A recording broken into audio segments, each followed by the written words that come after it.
नमस्कार विद्यार्थी मित्रांनो, द युनिक अकॅडमीच्या ऑनलाईन प्लॅटफॉर्मवरती आपल्या सर्वांचं सहर्ष स्वागत. STI मुख्य परीक्षेचा अर्थशास्त्राचा जो संबंधित सिलेबस आहे त्या दृष्टिकोनातून आपण दुसऱ्या व्हिडिओच्या माध्यमातून अजून काही प्रश्न घेऊन अर्थशास्त्राच्या दृष्टिकोनातून सखोल अभ्यास करण्याचा या ठिकाणी प्रयत्न करणार आहे. तर आपल्याकडे साधारणपणे अर्थशास्त्र या दृष्टिकोनातून तयारी करत असताना काय काय खबरदारी घेणं गरजेचं आहे हे आपण गेल्या वेळी बघितलं. गेल्या लेक्चरमध्ये काही प्रश्न आपण बघितले. आता आपण त्याच्या पुढच्या काही प्रश्नांच्या दृष्टिकोनातून सिलेबसमध्ये डेप्थ प्राप्त करण्याचा प्रयत्न करूया. प्रश्न क्रमांक 1 आहे, खालीलपैकी कोणत्या प्रकारच्या नियोजनात एखाद्या क्षेत्रात गुंतवणुकीसाठी अनुदान विविध सवलती दिल्या जातात. आता नियोजनाचे प्रकार, मूलभूत प्रकार 3 आहेत. नियोजनाचे मूलभूत प्रकार त्यातला पहिला जो आहे त्याला आपण आदेशाद्वारे नियोजन असं म्हणतो. आदेशाद्वारे नियोजन हे साम्यवादी किंवा समाजवादी व्यवस्थेमध्ये चालतं. साम्यवादी किंवा समाजवादी व्यवस्थेमध्ये चालतं. तर साम्यवादी किंवा समाजवादी व्यवस्थेमध्ये अर्थात संसाधनांचे सर्व अधिकार हे सरकारकडे असतात आणि सरकार जे आहे ते जनतेला विविध प्रकारचे आदेश देत. ही जी जनता आहे या जनतेला वस्तूचं उत्पादन किती व कसे या दृष्टिकोनातून आदेश देत असतं. त्याला आपण आदेशाद्वारे नियोजन असं म्हणतो. दुसरा जो प्रकार आहे त्यामध्ये आपल्याला प्रलोभनाद्वारे नियोजन असं म्हणतो आपण. प्रलोभनाद्वारे नियोजन, त्या प्रलोभनाद्वारे नियोजन याच्यामध्ये साधारणपणे लोकशाही राज्य पद्धतीचा संबंध चालतो किंवा लोकशाही राज्य पद्धती जी आहे त्याच्यामध्ये अशा प्रकारचं नियोजन हे वापरलं जातं, ज्याच्यामध्ये सरकार आर्थिक दृष्टिकोनातून जे मागास घटक आहेत त्यांना विविध प्रकारची प्रलोभने देत. मग आता ही प्रलोभने जी आहेत ही नेमकी काय असतात, तर सवलती, त्याचबरोबर अनुदाने, त्याचबरोबर थोडक्यात त्यांना लाभ ज्यापासून होईल, ज्याला आपण वित्तीय मदत असं सुद्धा म्हणू, तर या गोष्टी दिल्या जातात आणि याचा पाठलाग करताना तो स्तर आर्थिक दृष्टिकोनातून उंचावतो.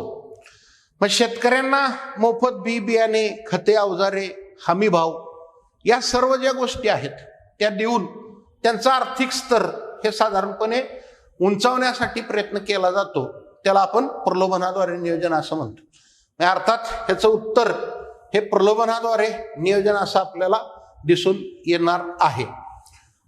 तिसरा नियोजनाचा प्रकार जो आहे तो काय सांगतोय, तर तिसरा अर्थात उत्तर 2, तर तिसरा जो नियोजनाचा प्रकार आहे तो आहे सूचक नियोजन. सूचक नियोजन जे आहे ते मिश्र अर्थव्यवस्थांच्या मध्ये चालेल आणि मिश्र अर्थव्यवस्थेमध्ये सार्वजनिक क्षेत्र जे आहे या सार्वजनिक क्षेत्रानं खाजगी क्षेत्राची मदत घेतलेली असते. सार्वजनिक क्षेत्राने खाजगी क्षेत्राची मदत घेतलेली असते आणि सार्वजनिक क्षेत्राने खाजगी क्षेत्राची मदत घेऊन काय साध्य केलेलं असतं, तर ह्या सार्वजनिक क्षेत्राचा त्यातला हक्क किंवा अधिकार हा कमी होत जातो आणि खाजगी क्षेत्र जे आहे त्या खाजगी क्षेत्राला सार्वजनिक क्षेत्र फक्त सूचना करतं.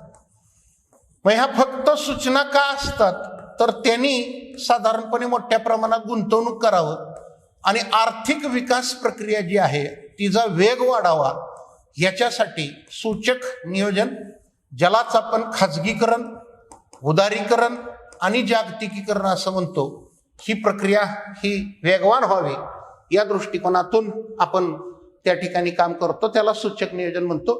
त्यामुळे आपण उत्तर हे जर म्हटलं तर प्रलोभनाद्वारे नियोजनाची प्रक्रिया राबवणे असं त्याला म्हणतो. 1934 साली FICCI संघटनेने आर्थिक नियोजनाबाबत योजना सुचवली. हे विधान क आहे आणि ख विधान सांगितलं जातं, यामध्ये मुक्त अर्थव्यवस्थेचा पुरस्कार केला गेला. आता ह्याचं उत्तर आहे पर्याय क्रमांक 1. पर्याय क्रमांक 1 मध्ये काय सांगितलंय, क बरोबर आहे आणि ख चूक आहे.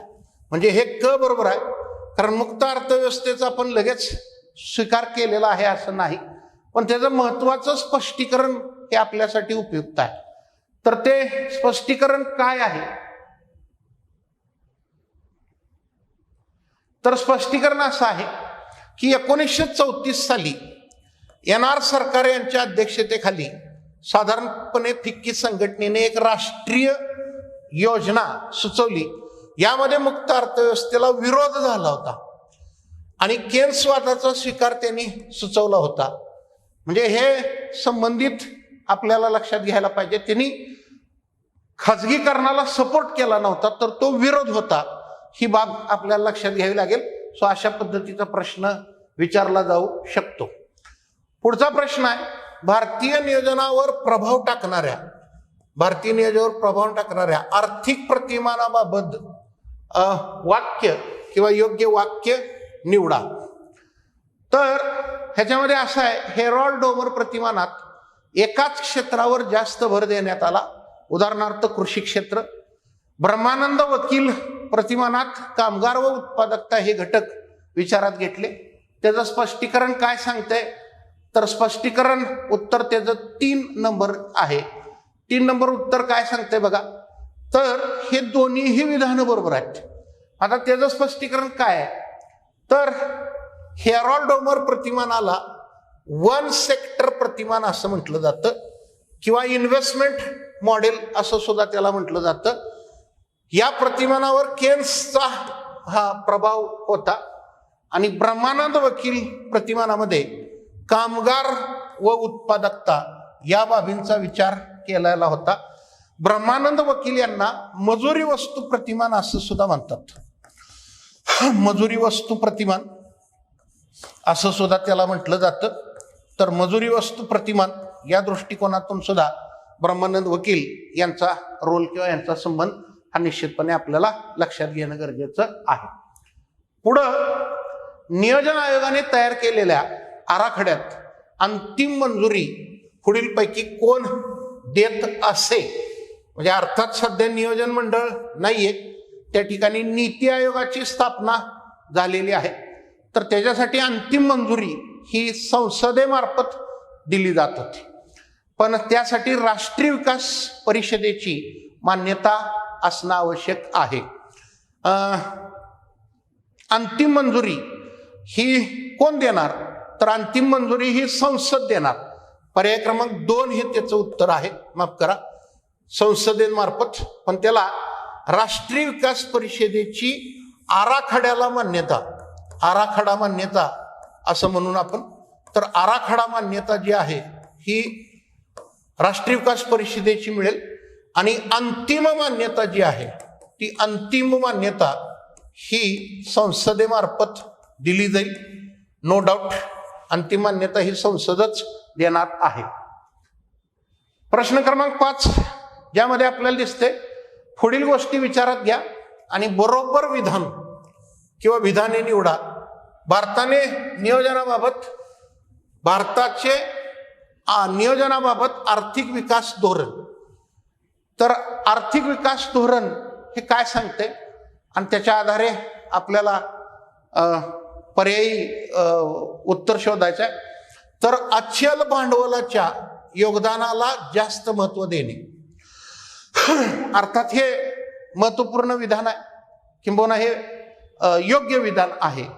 आणि वेतन वस्तूंचे भांडवल म्हणून भूमिका दुर्लक्षित करणे. अर्थात हे जशीच्या तशी विधानं घेतलीत. याचं उत्तर पर्याय क्रमांक 3 हे उत्तर आहे.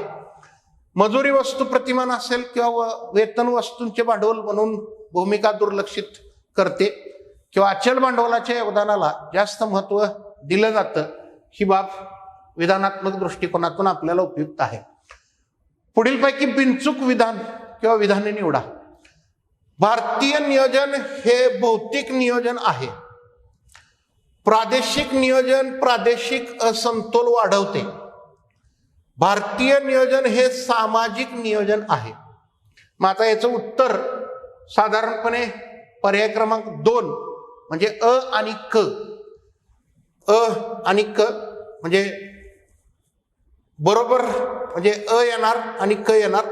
प्रादेशिक नियोजन हे प्रादेशिक असमतोल वाढवते, तर तसं होणार नाही. त्याचं कारण असं, प्रादेशिक नियोजन जर का केंद्राद्वारे निर्माण केलं गेलं आणि सबंध विभागनिहाय प्रदेशनिहाय नियोजनाची प्रक्रिया निर्माण केली, तर आर्थिक विकास किंबहुना ज्याला आपण तिथल्या संसाधनाचा योग्य वापर म्हणतो तो वाढू शकतो, किंवा तो जर का वाढला तर त्याच्याद्वारे जास्तीत जास्त फायदा होऊ शकतो.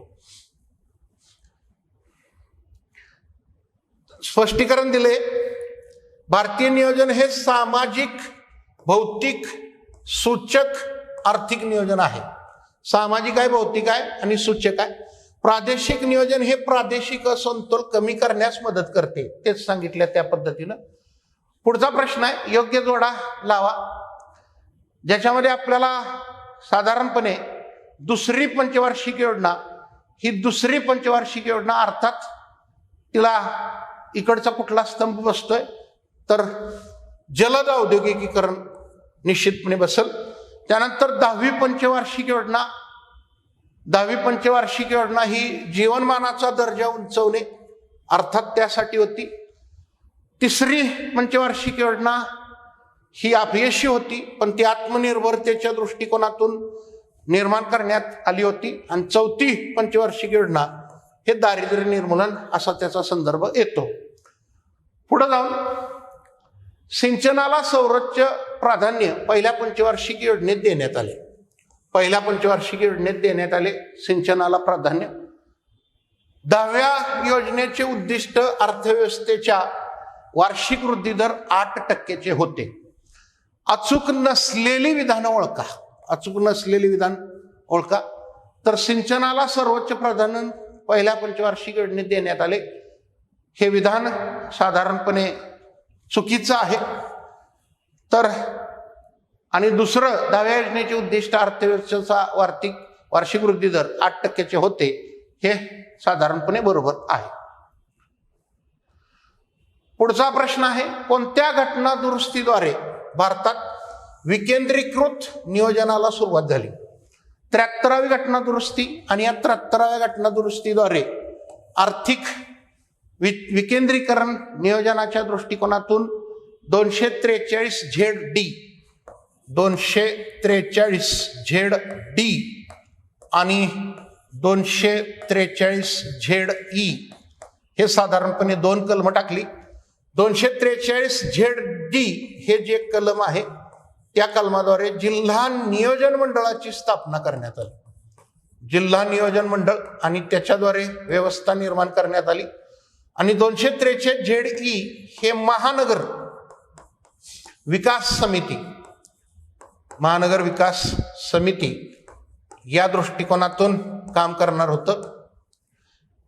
जिल्हा नियोजन मंडळ आणि महानगर विकास समिती या दृष्टिकोनातून ही व्यवस्था निर्माण करण्यात आली. पायाभूत सुविधांच्या वरचा प्रश्न आहे, दक्षिण किनारी रेल्वे विभागाचे मुख्यालय, रेल्वे विभागाचं मुख्यालय कुठं आहे तर ते विशाखापट्टणम आहे. देशातील 18वा रेल्वे विभाग 2019 मध्ये निर्माण केला. हा रेल्वे विभाग दक्षिण किनारी रेल्वे विभाग म्हणून ओळखला जातोय, ज्याचं मुख्यालय हे विशाखापट्टणमला आहे, आंध्र या ठिकाणी. सन 2020-21च्या आकडेवारीनुसार महाराष्ट्र राज्याचे एकूण करदायित्व हे स्थूल राज्य उत्पन्नाच्या एवढ्या टक्के इतकं आहे. पुढचा प्रश्न, भारतातील रस्ते विकासाबाबतच्या पुढील समस्या पुढीलपैकी कोणत्या आहेत? तर रस्त्यांचा निकृष्ट दर्जा हे बरोबर आहे. रस्त्यांचा असमान विकास हेही बरोबर आहे. रस्ते बांधणीचा जास्त खर्च ही बरोबर आहे. वरील पैकी आहे, वरील पैकी सर्व हे त्याचं उत्तर आहे. 4 नंबर. त्यानंतर पुढीलपैकी कोणकोणते घटक भारत परिमाला योजनेअंतर्गत येतात? भारत परिमाला योजना आणि या भारत परिमाला योजनेच्या अंतर्गत येतात असं विचारलं गेलंय. तर त्याच्यामध्ये आपल्याला पर्याय क्रमांक 4 उत्तर दिसते, ज्याच्यामध्ये अ ब क ड ई म्हणजे आंतर कॉरिडॉर व फिडर मार्ग, द्रुतगती मार्ग, सीमालगत व आंतरराष्ट्रीय जोडणी मार्ग, आर्थिक कॉरिडॉर मधील मार्ग, किनाऱ्यालगतचे मार्ग, म्हणजे हे सगळं बरोबर आहे. अ ब क ड ई. 2017चा हा एक मिशन आहे, त्याच्या संबंधित माहिती विचारली. त्यानंतर वंदे मातरम एक्सप्रेस बद्दल बरोबर नसलेली विधाने निवडा. वंदे मातरम बरोबर नसलेली विधाने ओळखा. देशात विकसित अशी ही पहिलीच रेल्वे आहे, स्वदेशी, बरोबर आहे. या रेल्वेला ट्रेन 18 असेही म्हणतात, हे पण बरोबर आहे. या रेल्वेची निर्मिती मेक इन इंडिया अंतर्गत झाली, ही बरोबर आहे. आणि ही रेल्वे दिल्ली ते मथुरा दरम्यान धावते. अर्थात आता ती सगळीकडे धावते, तर दिल्ली ते मथुरा नसून ते दिल्ली ते वाराणसी असं होतं. त्यामुळं बरोबर नसलेलं म्हणजे हे उत्तर पर्याय क्रमांक 4. भारतात एकूण वीज निर्मितीपैकी औष्णिक ऊर्जा स्त्रोतांपासून 2021च्या आकडेवारीनुसार किती टक्के वीज निर्मिती होते? तर ती 54.3% आहे. याच्यावरती प्रश्न विचारला जाऊ शकतो. मग आता त्याच्यात आपल्याला 2021 नुसार औष्णिक जे आहे ते 60.9% आहे. त्यातलं कोळसा ज्याला म्हणतो आपण ते 54.3, गॅस 6.5 आणि पेट्रोलियम 0.1%. जलविद्युत ज्याला म्हणतो आपण ती पाणी 12.1%.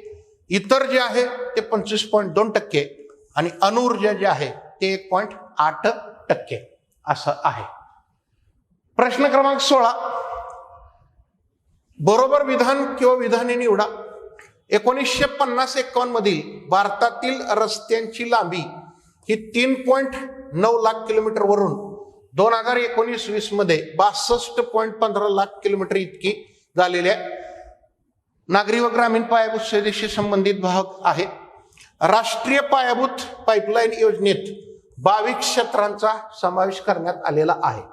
तर त्याचं उत्तर आहे पर्याय क्रमांक 1, ज्याच्या स्पष्टीकरणामध्ये म्हटलं गेलंय की 12 क्षेत्रांचा समावेश करण्यात आलेला आहे. आणि प्रश्नात सांगितले किती? 22, तर ते 12 आहेत.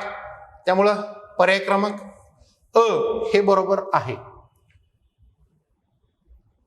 तर अशा पद्धतीचे हे प्रश्न, काही प्रश्न निवडक, अर्थात प्रश्नांच्या माध्यमातून टॉपिक मधल्या विशिष्ट घटकांवरती आपण पोहोचण्याचा प्रयत्न केला. आता त्याच्या पुढच्या STIच्या व्हिडिओमध्ये आपण इकॉनॉमिक सर्वे मधले काही घटक लक्षात घेऊन त्याच्या संबंधित माहिती बघणार आहोत. धन्यवाद.